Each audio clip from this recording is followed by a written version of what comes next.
Some photographs do more than freeze a second in time. They force an entire nation to ask what it has been willing to look past. In the summer of 1972, the Vietnam War had already become part of daily American life through television reports, newspaper headlines, political speeches, and casualty numbers that appeared with exhausting regularity. For many families in the United States, Vietnam was both distant and painfully close, a war unfolding thousands of miles away while arguments filled living rooms, campuses, churches, and city streets back home. Yet, even after years of coverage, there were still moments when the meaning of the war could feel abstract, hidden behind maps, military briefings, and language that made human suffering sound like strategy. That changed when one Vietnam War photographer stood on a road outside Trảng Bàng and raised his camera during a moment that would become impossible to forget. He was not looking for fame. He was doing the work of a photojournalist in a place where history moved faster than anyone could fully understand. Around him were reporters, soldiers, civilians, smoke in the distance, and the confusion of people trying to get away from danger. Through his lens, he saw not a battlefield symbol, not a political argument, and not a statistic, but a young civilian survivor whose face carried the emotional weight of a war much larger than her childhood.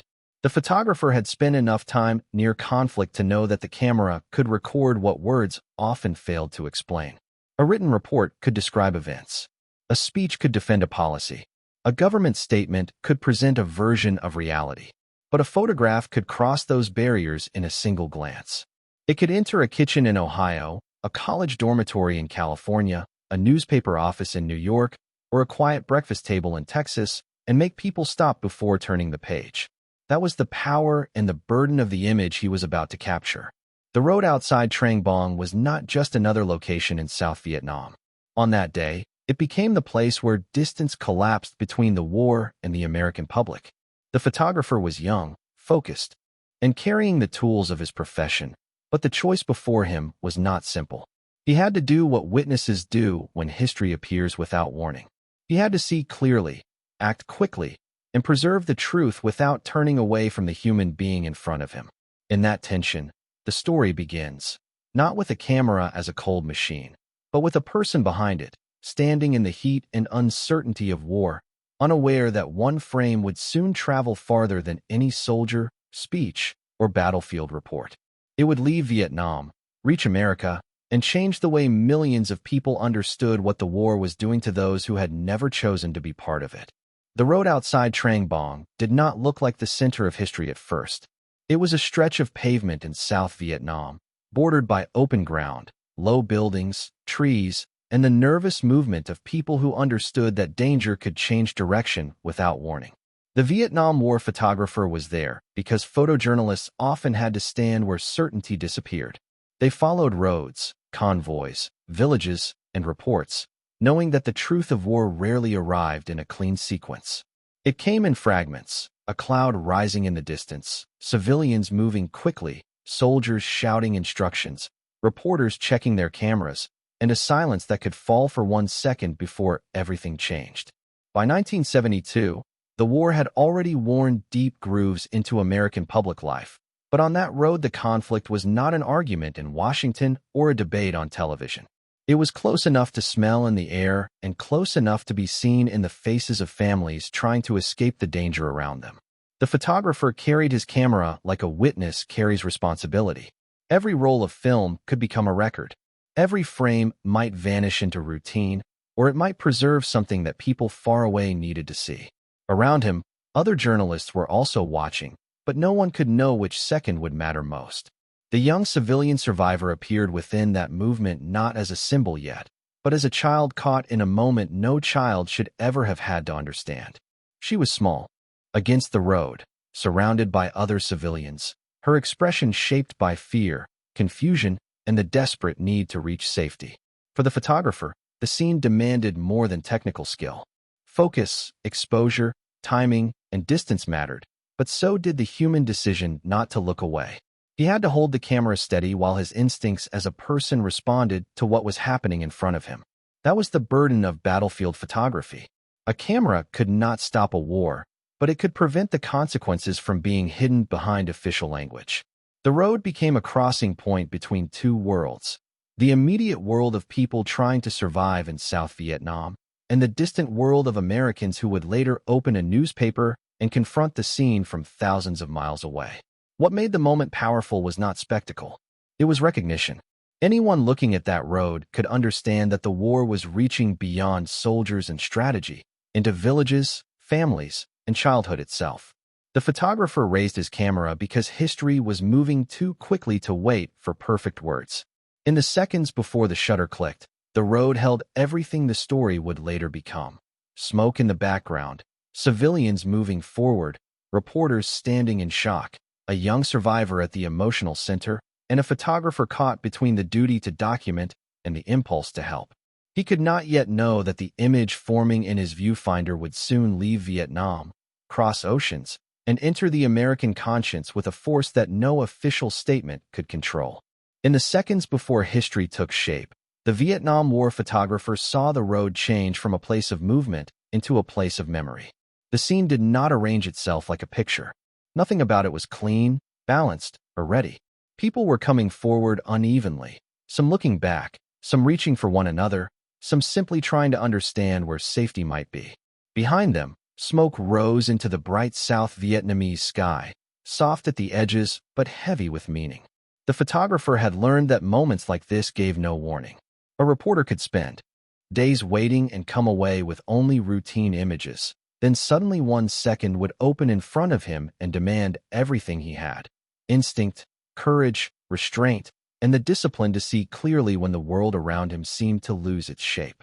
He lifted the camera, but his eye did not become cold. That was the quiet conflict inside him.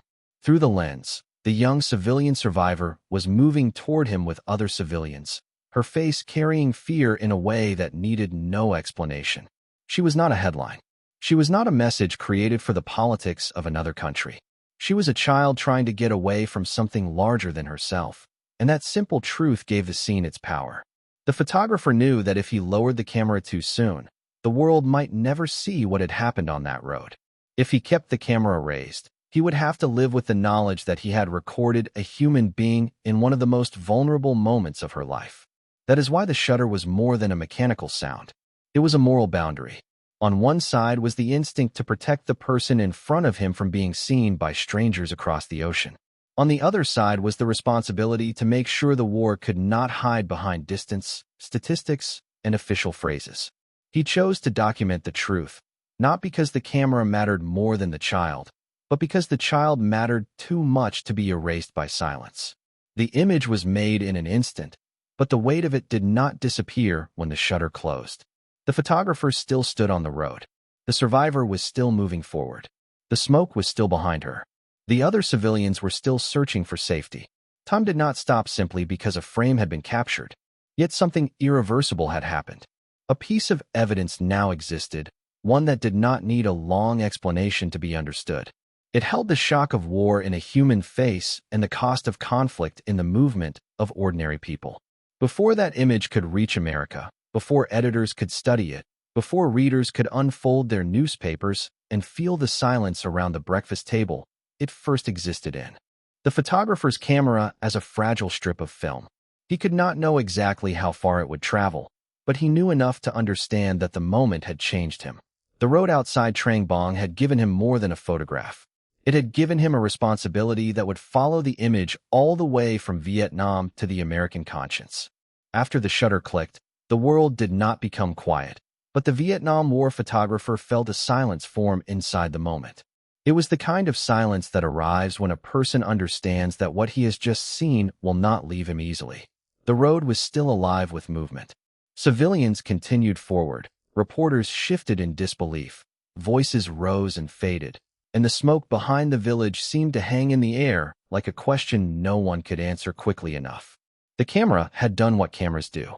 It had taken light, distance, fear, motion, and human presence, and fixed them into one frame. Yet the act of making that image did not solve anything. It only made denial harder. The young civilian survivor was still there, still moving, still a child whose life could not be reduced to a symbol, even though the world would soon come to know her through a single photograph. For the photographer, that was the first burden of the image. He understood that the frame might travel farther than the people inside it. It might be printed in newspapers, discussed by editors, argued over by officials, and remembered by strangers who would never know the full sound, heat, or confusion of that road. But before any of that could happen, there was the immediate human truth in front of him. The child was not an idea. The people around her were not background. They were real civilians caught in a day that had torn ordinary life away from them. The photographer's hands still held the camera, but his attention had shifted from the image he had captured to the people who needed help. That shift mattered because it revealed the deeper meaning of witnessing. To witness is not only to see. It is to carry what has been seen with responsibility. A photograph can preserve truth, but the person behind the camera must decide what that truth demands from him next. In that moment, he was no longer only thinking like a photojournalist measuring light and timing. He was thinking like a human being standing a few yards from another human being in crisis. The frame had already been made, and the moral weight of it had already begun. There would be time later for film, editors, cables, printing presses, headlines, and public reaction. There would be time later for America to confront the image across breakfast tables, office desks, living rooms, and college campuses. But on the road outside Trảng Bàng, history was still immediate. The photographer knew the image could show what war did to civilians, but he also knew that the story could not end with the sound of the shutter. The silence after the photograph was not empty. It was filled with responsibility, and that responsibility would push him toward a decision that made the moment even more powerful. He had captured the truth, but now he had to decide what to do for the child at the center of it. The Vietnam War photographer lowered his camera because the moment had changed from something to record into something that demanded action. The photograph was already inside the camera, held on film as proof that the road outside Trảng Bàng had become more than a place on a map. But the young civilian survivor was still in front of him, still moving through fear, still surrounded by people who needed care more urgently than they needed explanation. In that instant, the photographer's role widened. He was no longer only the person who had captured what the world needed to see. He was also a man standing close enough to help. That choice gave the image a deeper moral meaning. It showed that witnessing did not require emotional distance. A photojournalist could preserve truth and still recognize the human being at the center of it. He moved toward the child and the civilians around her with the urgency of someone who understood that history was not happening later in a newspaper office. It was happening now, on the road, in the heat, in the confusion, in the fragile space between fear and survival. The camera hung from him like a reminder of duty, but his hands and attention turned toward the living reality behind the frame. The young civilian survivor was not yet the child America would later recognize. She was not yet a symbol discussed in editorials or remembered in classrooms. She was simply a child who needed to be brought away from danger and toward people who could care for her. The photographer helped make that possible. He used the access, presence, and urgency of a reporter on the scene not to step back from the story, but to respond to it. That decision separated the photograph from cold observation. It made clear that the image was not created to exploit suffering, but to force attention toward a truth that had already become impossible to ignore. As the survivor was moved toward care, the photographer carried two responsibilities at once. One responsibility was immediate and human, help the child in front of him. The other was historical, make sure the image reached the world without being softened, buried, or explained away. Those responsibilities did not cancel each other. They belonged together. The photograph would later travel across oceans, but before it could challenge America, it had to survive the practical journey from road to film, from film to newsroom, from eyewitness moment to public record. The photographer knew that a single frame could be questioned, delayed, or lost if he did not protect its path. He also knew that what mattered most was not his own reputation, but the truth inside the image and the life of the child it showed. By the time the road began to recede behind him, the story had already shifted. It was no longer only about a photograph being taken. It was about what a witness does after seeing something that cannot be unseen. The shutter had captured the moment, but the photographer's actions afterward gave that moment its conscience. The image would soon leave Vietnam, but it would carry with it the evidence of both suffering and humanity, both documentation and compassion, both the reality of war and the refusal to let a child become only an image on a page. The image left the road before the world understood what it carried. For the Vietnam War photographer, the work was not finished when the young civilian survivor was brought toward care and the immediate danger began to fall behind them. The frame inside his camera still had to be protected, developed, transmitted, and placed before editors who would decide how the world would first encounter it. That journey was quieter than the road outside Trảng Bàng, but it carried its own pressure. A photograph made on film was fragile. It could be damaged, delayed, misunderstood, or lost in the machinery of news if the people handling it did not recognize its weight. The photographer knew he had recorded something extraordinary, but he also knew that truth did not reach the public simply because it existed. It had to move through human hands. It had to pass from a camera to a darkroom, from chemicals to paper, from a local bureau to a global wire service, and from there into the pages of newspapers that millions of Americans would unfold the next morning. In the newsroom, the image entered another kind of battlefield, one made of deadlines, judgment, responsibility, and doubt. Editors had seen many photographs from Vietnam. They had seen soldiers, helicopters, villages, roads, exhausted civilians, and the endless visual language of a war that had already filled front pages for years. But this frame was different. It did not ask readers to understand a military operation. It did not require them to study a map or decode political language. It asked them to look at a child and understand that war had reached into ordinary life with a force no official explanation could soften. That was why the decision to publish mattered so deeply. The image was painful, but hiding it would have made the pain easier for distant audiences to ignore. The editors had to weigh sensitivity against truth, dignity against public necessity, and the privacy of one survivor against the responsibility to show what the war had done to civilians. The photographer's role remained present even when he was no longer standing on the road. His witness traveled with the negative. His decision to capture the moment and then help the child gave the photograph a foundation of both evidence and humanity.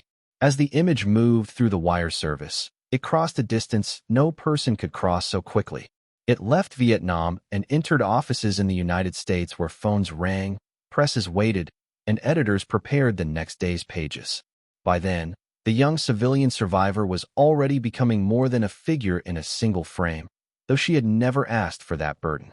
She was becoming the face through which strangers would confront the civilian cost of a war many had grown used to hearing about in numbers. When the image finally reached American newspapers, it arrived not as an argument, but as a witness. It carried the road, the smoke, the fear, the photographer's decision, and the child's survival into a country that could no longer keep Vietnam at a safe, emotional distance.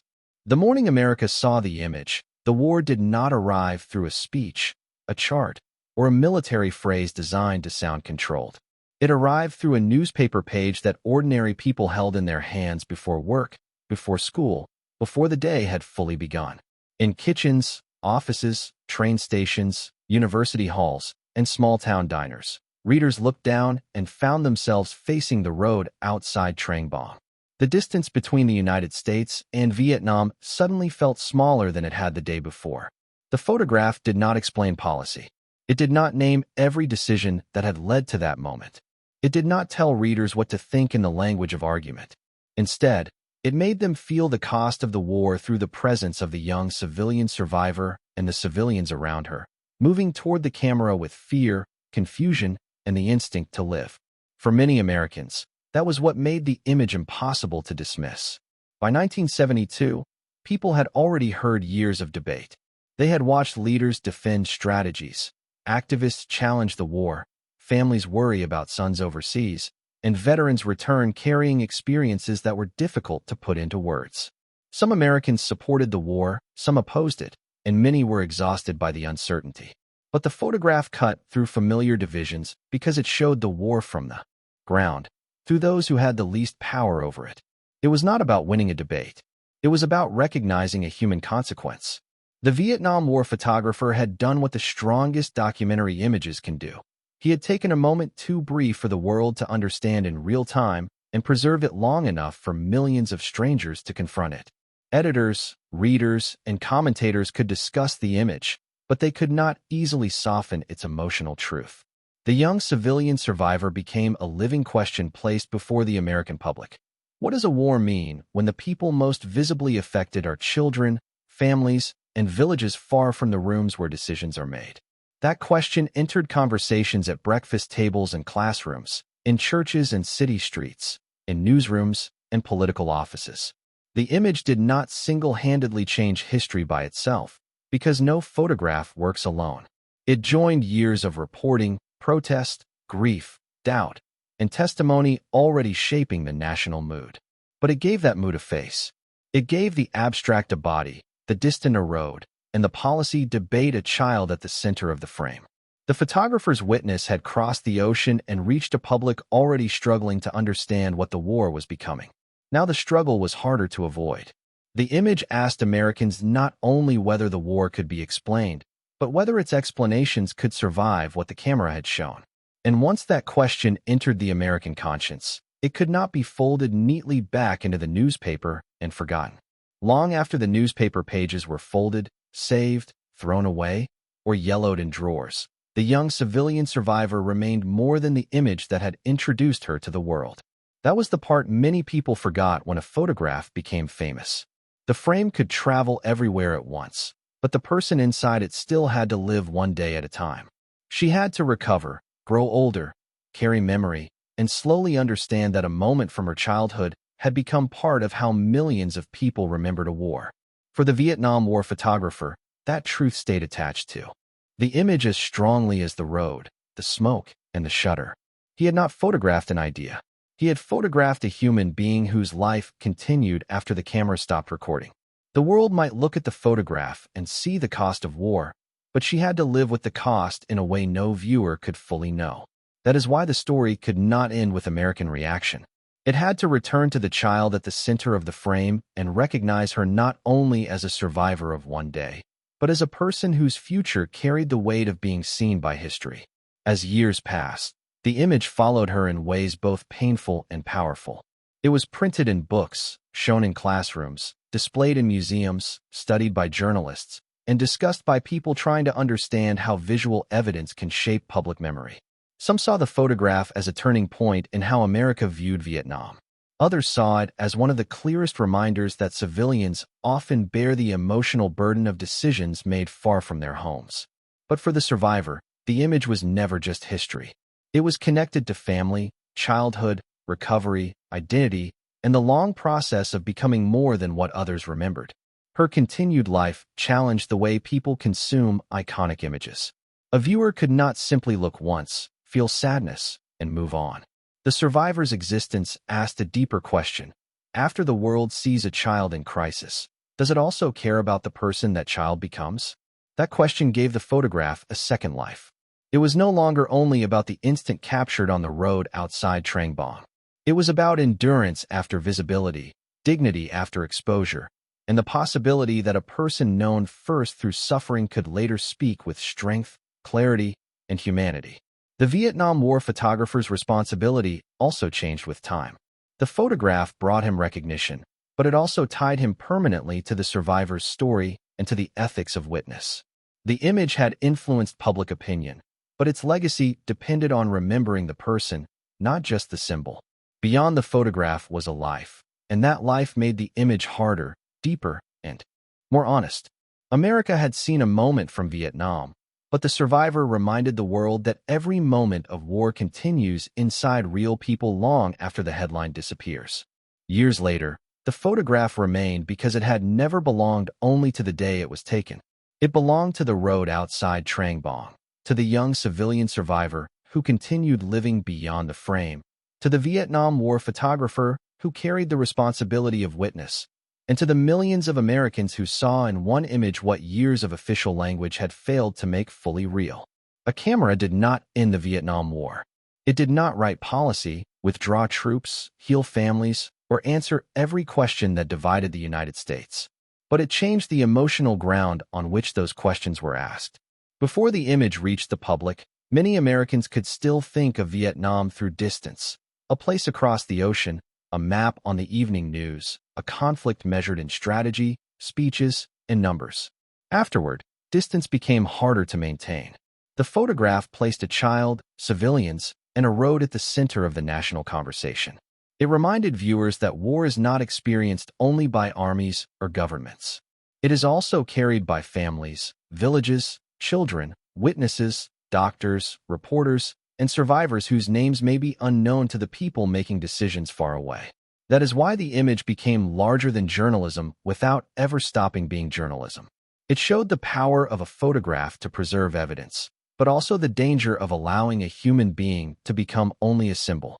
The young civilian survivor's later life gave the image its deepest meaning because she proved that history does not stop at the moment the world first notices. She grew beyond the frame, beyond the newspaper page, beyond the shock that strangers remembered. Her survival asked the world to see not just pain, but endurance, not just a famous image, but a full human life. The photographer's legacy also became more complex with time. He was remembered for the frame, but the frame was inseparable from what came after it: the decision to help, the effort to move the image through the news system, and the burden of knowing that his camera had made private suffering public for a larger truth. In that burden was the central question of war photography. When does looking become responsibility? When does documentation become testimony? When does one image become strong enough to challenge the story a nation tells itself? The answer lies in the way the photograph continued to speak after headlines faded. It entered classrooms, documentaries, museums, newsrooms, and conversations about the ethics of seeing. It became part of how Americans remembered Vietnam, not because it explained everything, but because it made forgetting more difficult. The image did not ask viewers to understand every military decision or political argument. It asked them to recognize a human cost that could no longer be hidden behind distance. One photographer stood on a road and did what witnesses must do when history appears without warning. He saw, he recorded, he helped, and the world was forced to look. In the end, the photograph changed the way America saw Vietnam because it turned an overseas war into a human story that could not be folded away, explained away, or left behind on the far side of the world.